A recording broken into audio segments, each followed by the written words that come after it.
Welcome to Season 3 of You Belong Here, a podcast dedicated to helping you connect with the people, supports, and resources in Strathcona County.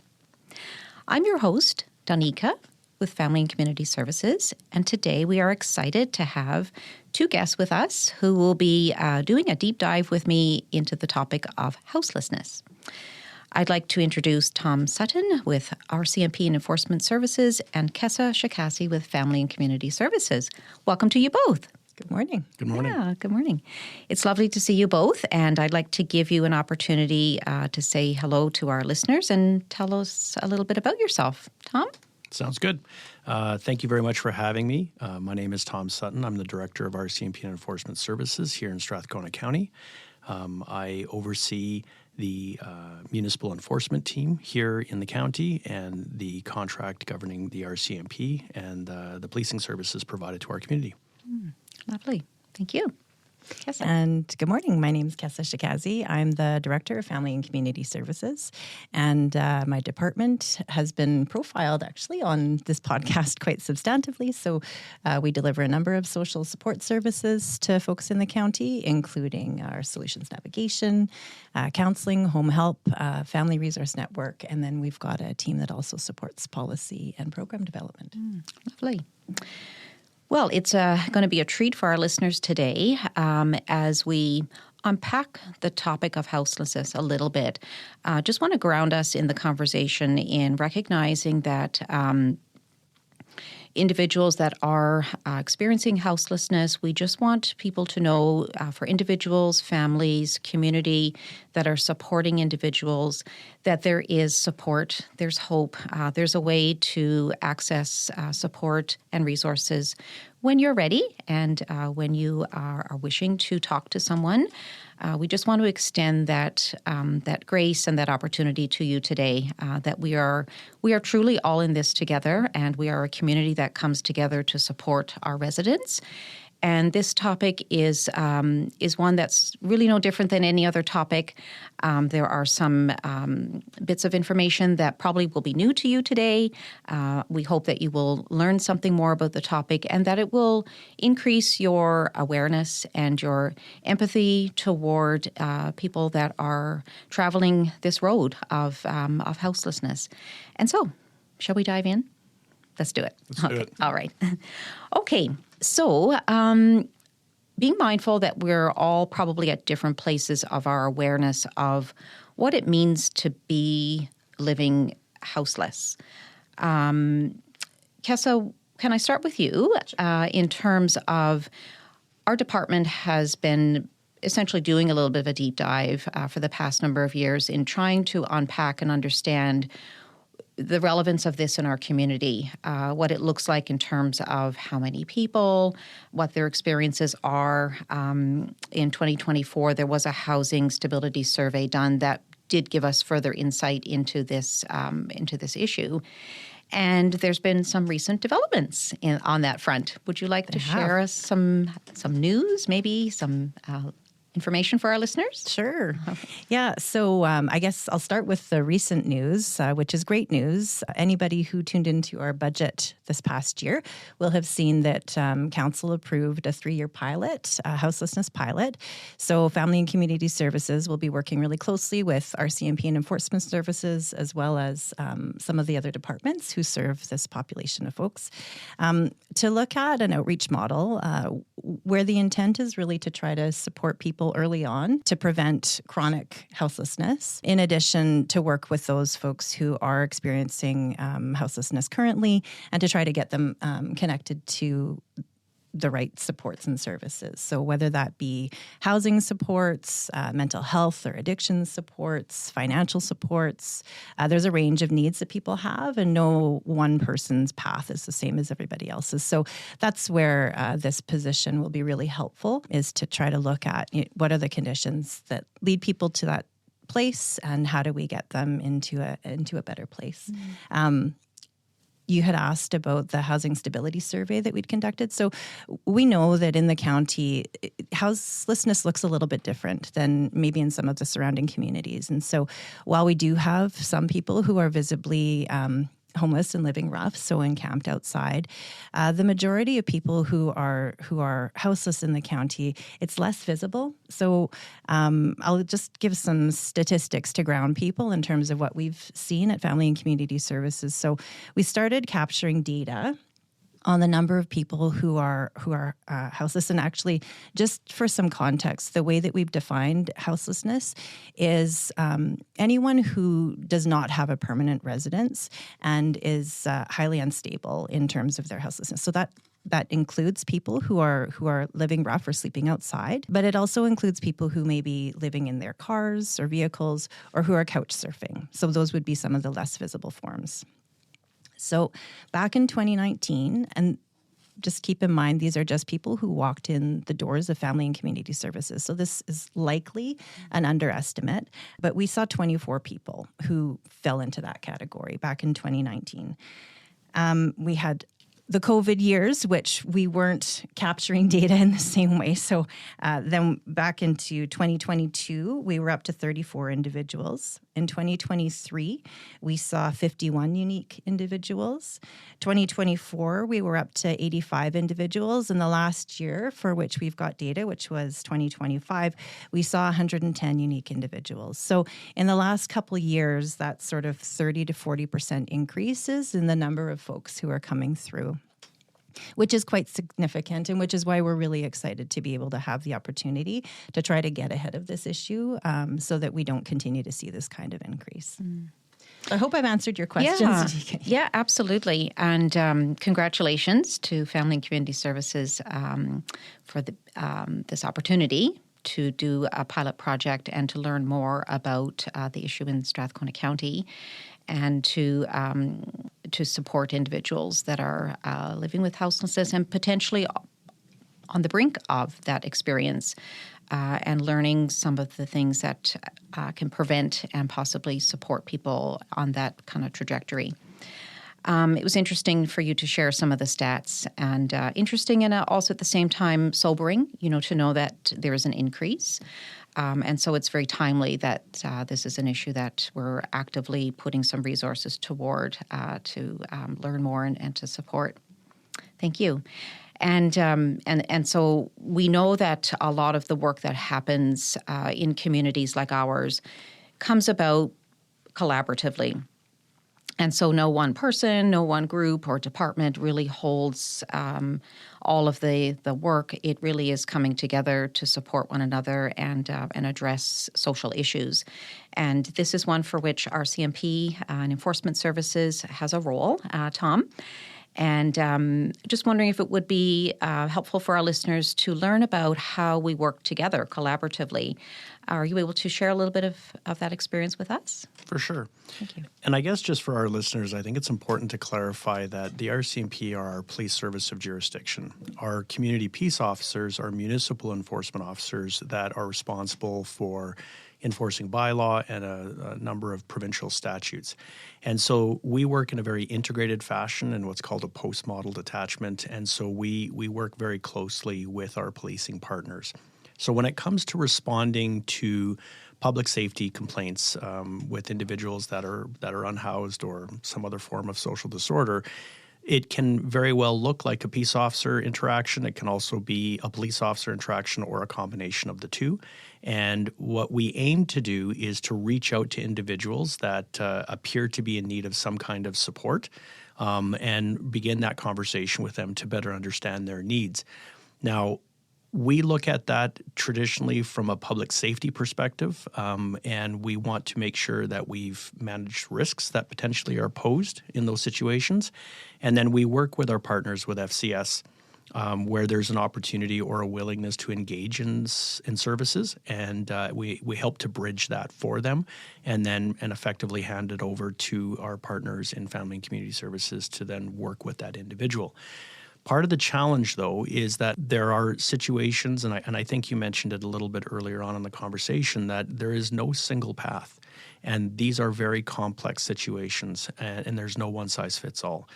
In situations we find elements of public safety risk, criminality involved. In other situations, we find individuals that are very much open to the services that may be available to them. And in others, they're not the least bit interested. So the way in which we respond is definitely from a compassionate lens, and we want to make sure that we do right by the individual, but we also have to make sure that we protect the overall public safety of our residents and in our response. And not unlike Kesa, our statistics gathering has shown a pretty marked increase since 2023. That's what I'm comparing it against. And in fact, we found that our documented interactions with unhoused individuals have risen by 205%. So it's significant. It's probably a threefold increase between 2023 and the end of 2025. And so this is an area that I think is it's a growing concern, and I'm very excited for the pilot to begin and to learn more about this population and how we can do better by providing services and try to make sure that we remain one of Alberta's safest communities. Thank you. It's really for our listeners and for myself, as I'm just listening to you share your approach and the integration of the two departments and the compassionate lens within which you engage with individuals, that really cannot be underscored, or really we need to acknowledge that compassion, coming from a place of compassion, while also juggling the need for public safety. So the intersectionality between those 2 points is really interesting, and it's good to know that that is the approach that our departments work together in addressing and supporting individuals that we're experiencing in our community that are dealing with houselessness. And I think you might even call it a cautious, measured compassion. And it's really about the collaboration between the departments in our response.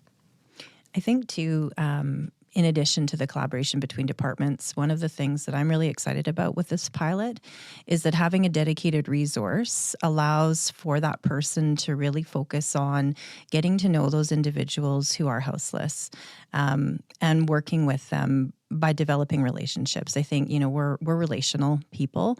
And so sometimes asking for help is hard. And if you've got an established relationship with someone, it's a little bit easier. So all of our staff and teams can take a compassionate approach. But when there's the ability for someone to get to know an individual, it might take time, but it might help improve the likelihood that they will accept the services and supports that are being offered. Yeah, to for them. sure. I mean, having a relationship with someone that you can draw on in order to build a connection and get those services, I think is extremely important. There are cases where there's a lack of interest in receiving those services. That may not entirely be accurate. It may be that the interaction with a law enforcement officer is putting them off for whatever reason, and it doesn't go any further. Whereas if you have an individual that is there and they can build a relationship, then there may be a more openness to actually take on those supports. I really appreciate you sharing, both of you, sharing what you just have. And what really stood out to me was the mindfulness that everyone's situation is different.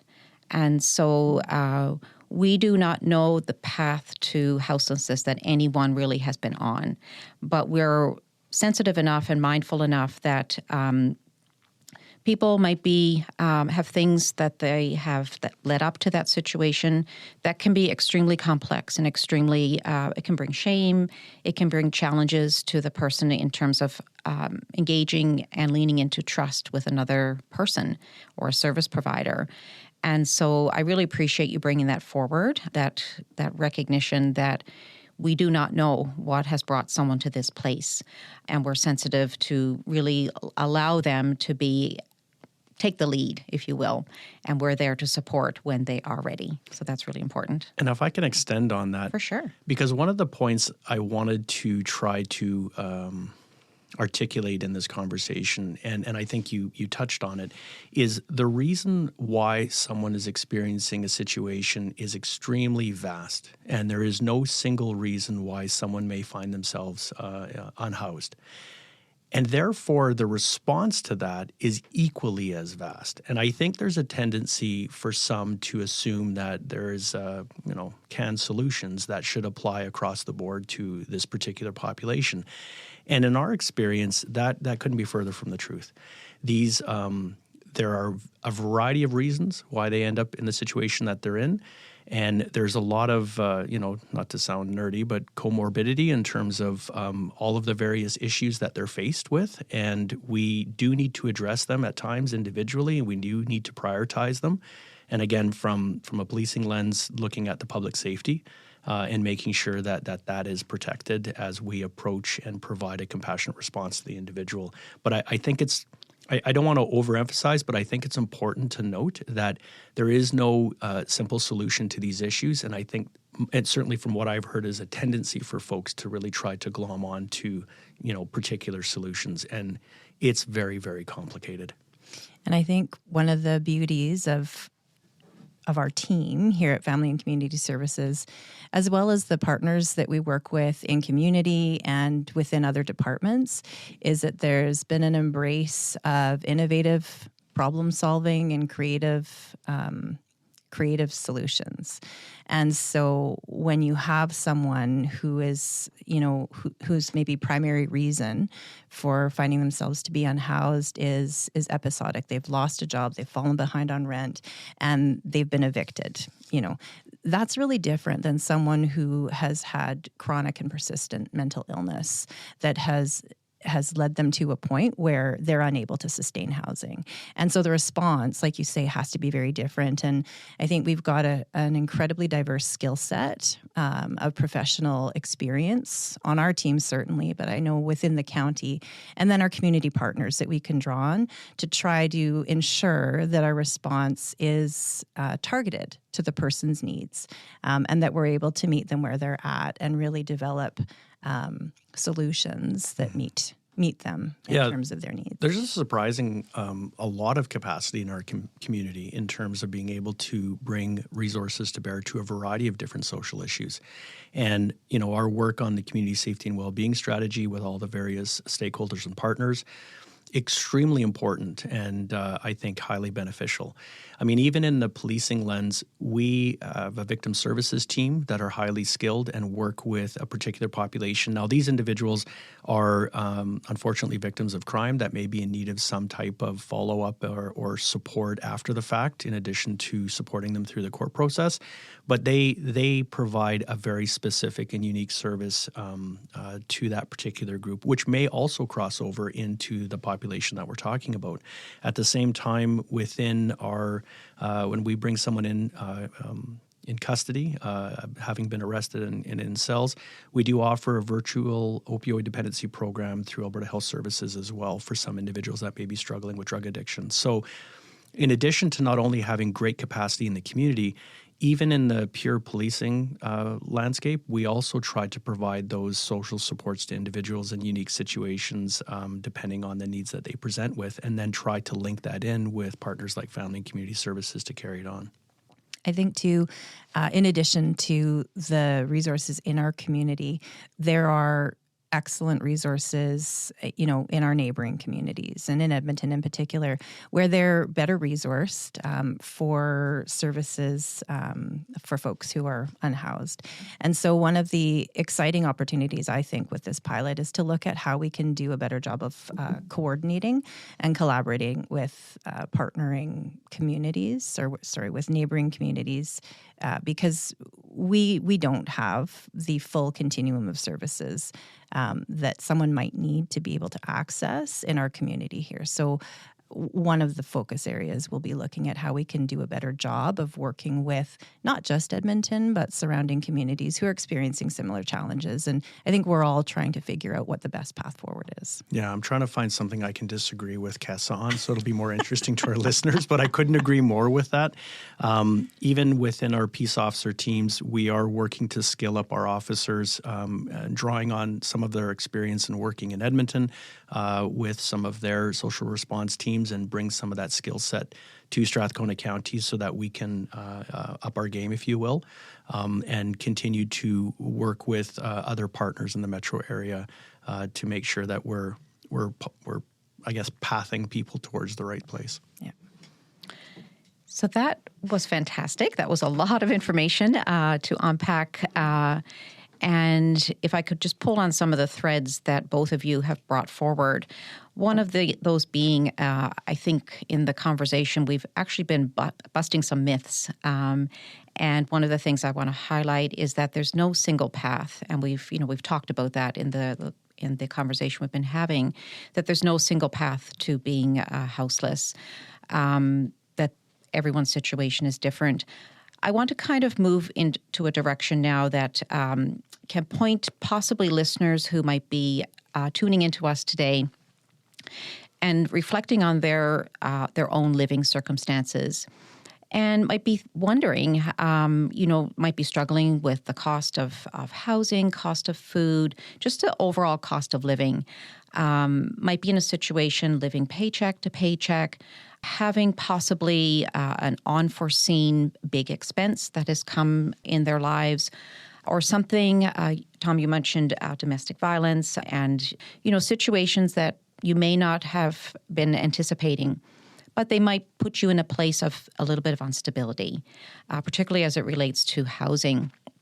And so I just want to bring forward an opportunity for listeners to be mindful that in our community, through Family and Community Services, of course, we have a prevention and early intervention lens within which we function and offer services, and that this could be a good time for you to reach out. If you are concerned about your living and possibly feeling like there might be some vulnerabilities coming for you, or you might be in that time right now where you do not want to go down this path, please do reach out. There's lots of resources and supports here in our community, as both of our guests have alluded to today. And we really work together to focus on your individual and family needs. So we want you to know that we are a place for people to reach out, Family and Community Services certainly, and then with our many community partners that we work with a person's wishes, of course, we can pull in as many different resources and supports as we possibly can. So for our listeners that might be maybe out and about in the community, you might spot someone, or you might be curious, maybe someone in your neighborhood. What can I do? People are caring, and people generally want to help, but may not know what they need to do or what they can do to help. What would you suggest for our listeners if they are worried or concerned about someone that they might be experiencing in the community? What should they do? First step. Your thoughts? I can take that one. Go ahead. Yeah. We've worked really hard to try to make sure that no door is the wrong door. So I would encourage people to absolutely, you can call Family and Community Services, and the most likely step we'll take is to actually direct someone to call enforcement services. I think there's hesitancy to call enforcement services because people don't. Like you said, Doneka, people are reaching out of the kindness of their hearts, or they're concerned. There's a lot of compassion in the community, and there's some fear, I think, that if you call enforcement services, that, it's a suggestion that there's something bad or wrong happening. But as Tom's alluded to, the approach that enforcement services takes is really one of compassion, and they will make sure that if someone is in need, that they are connected to Family and Community Services, or at least the offer is made to connect them to supports. So from my perspective, I think calling enforcement services or Family and Community Services will get you to the right place. But if it's somebody where there's concern in the community, I think probably enforcement services is the best place to start for that. Yeah, and I mentioned at the beginning that while this is not always the case, there is potentially an element of risk involved with a vulnerable population. So we definitely want our residents to call us, and they can call the RCMP and Enforcement Services non-emergent complaint line 24 hours a day, 7 days a week at 780-467-7741. And we will respond, and we will go out with that compassionate lens to really try to assess and understand the situation, and then ultimately help that individual and guide them, direct them in the best manner possible, and often in working in partnership with FCS. And we don't want residents to put themselves in a risk situation, and we very much want them to call us. And it's interesting. I'm a bit surprised, just if I can go on a quick tangent, about trying to get the public to call us when they have concerns or when they have questions. And there does seem to be this reluctance. And I am a bit surprised. Maybe it's because I'm older and I guess I'm more familiar with calling. But I cannot emphasize enough the need for the public to engage with us by calling us, whether at the non-emergent complaint line or in life-threatening situations, calling 911. It's very important. And that way, we've properly documented that call, and that we can properly dispatch a resource to respond to that. And we're able to do that very, very quickly, pretty much almost every time. Lovely. So for our listeners and for our community listening today, this is your invitation to pick up the phone. That's right. Yeah, to make the call. You will be met with someone on the other end of the line who will listen to your concern and are mindful of potential safety concerns for you and keeping our community safe. So it's there's your invitation. Please do reach out. And maybe if I could just add, so I think hopefully there's clarity for the public listening in terms of when you're seeing or concerned about social disorder or problematic behavior in the community, that absolutely enforcement services is your first place to call. Going back to something that you talked about, Doneka, I think when to call family and community services, I would really like to emphasize that it is in the same way, if you have concerns about your personal situation, vulnerabilities that you may be experiencing, concerns about your family or your finances, it is never too early to reach out and call us to come in and speak to a navigator. We have a counseling team as well. It is much easier to address issues before they reach a crisis point than when you come in and you're about to be evicted. So I would really strongly encourage people. It's a very judgment-free zone at Family and Community Services, and we can do a lot more to help connect you to different kinds of services if you come in before you're at a point where you're in feeling that you might ultimately become unhoused. But whatever the situation may be, if you can come in before you hit a crisis point, it's much easier to address. Thank you both. A big invitation to our listeners today to reach out. And I really appreciate that you've really both highlighted that we are a compassionate group of people, a caring community, and we care about people, and we want to help. And so we really appreciate you both from your different perspectives and collaboratively how you come together to support the community with these various supports and resources is really valuable. And thank you so much for sharing. So as I am thinking of bringing this conversation to a close, I certainly do want to thank both of you today for unpacking this interesting topic, complex topic, a topic that we are committed to working toward in our community and being here for people to support in whatever way that suits them the best. Thank you for providing some insight into the statistics, the increase in the issue of houselessness in our community, some of the collaborative work that we do together, offering that bridge for people. That really stood out to me as well, that, offering a bridge can be really important for people in having the confidence to take that next step. The conversation doesn't have to stop here, though. We want people to know that they can reach out in a number of different ways. We invite people to visit us at strathcona.ca, YouBelongHere, to find links to resources that will be specific to this conversation today.